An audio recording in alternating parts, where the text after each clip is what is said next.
So there's several different ways to tie this knot, and if you Google it, you're going to find different ways. Some of them are straight line with 2 loops. I found this to be a pretty easy way to do it because you can just lay it out and put a couple marks, measure how long you want to do it.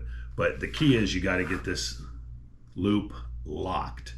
And if you have access to both ends of the rope, you can feed one end through the other, and then you can take the other end of the rope and feed it through the opposite side to create that lock. But in this situation, we're assuming the line is still on the winch, and we don't want to unroll the whole thing and take it off. So we only have access to one end of the rope. So we originally took that thimble, laid it in there, put a couple marks on there, and then we're going to push the loose end of the rope through the center of the other rope. Again, it's a 12-strand rope, so as you push it through, you want 6 strands on each side. You take that eye line. Okay, so the key here is now we've got to figure out how to get that locking Brummel with both of these ropes crossing each other when we don't have access to the other end. The long end, we're assuming, is still attached to the winch. So we're going to split the rope again. We've got to take the loose end, but we're going to put it through itself, which seems kind of counterintuitive because we're trying to lock them across each other, not to itself. But we're going to take that loose end of the rope, shove it through, and we're going to pull it all the way through tight. And now we've created a hole in the middle of that rope. There's several ways to make this hole big enough to do the next step. Some guys will take 2 fids, 2 pencils, 2 pens, 2 sticks.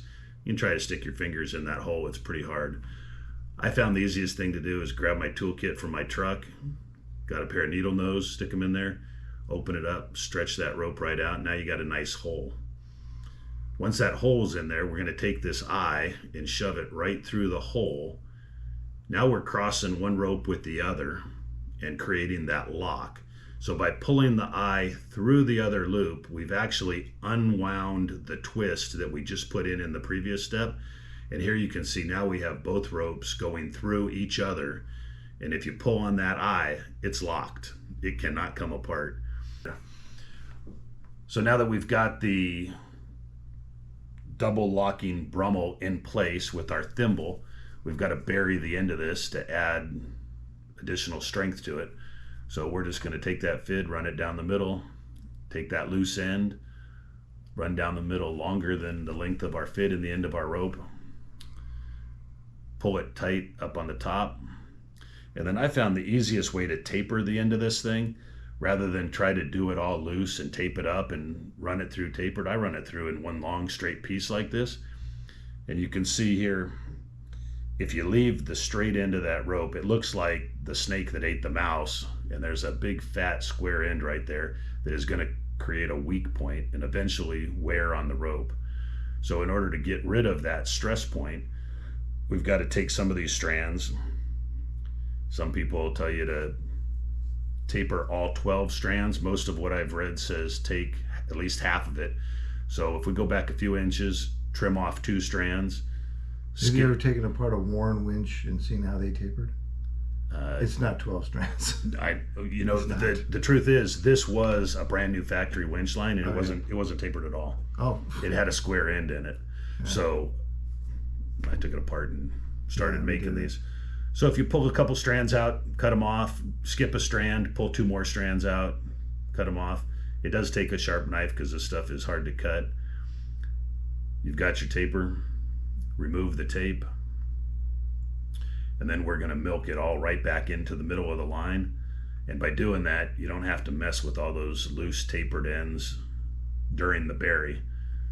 You bury one nice clean end wrapped in a piece of tape, cut off, come back in here and milk that thing right down the center, and you're done. Yeah. I think we're going to take the hook and stick a hook back on here just to complete the process. This is an inexpensive factory hook that came with a replacement line. It happened to be sitting on the table. Would you be using that on a SNORR recovery? I would not. You would not? I would not. Try to use everything closed, so we would have... Well, what's the difference between open and closed, just so people understand? So this hook here has an open end. Even though it's got a latch, the black hook is open, which can create a weak point and allow whatever's hooked to it to escape, or this hook to, under extreme force, open up and peel open and become a projectile. Yeah. So we'll normally take these inexpensive factory hooks off. We'll use something with as a closed eye that looks more like a donut or a ring. Right. We'll put a closing shackle through it, soft shackle, hard shackle. So all of our recoveries are going to be locked together with nothing closed that recovery. Closed loop recovery. Right. Exactly. Absolutely. Well done. That's a very clean way to do it, and I like the example of the Brummell lock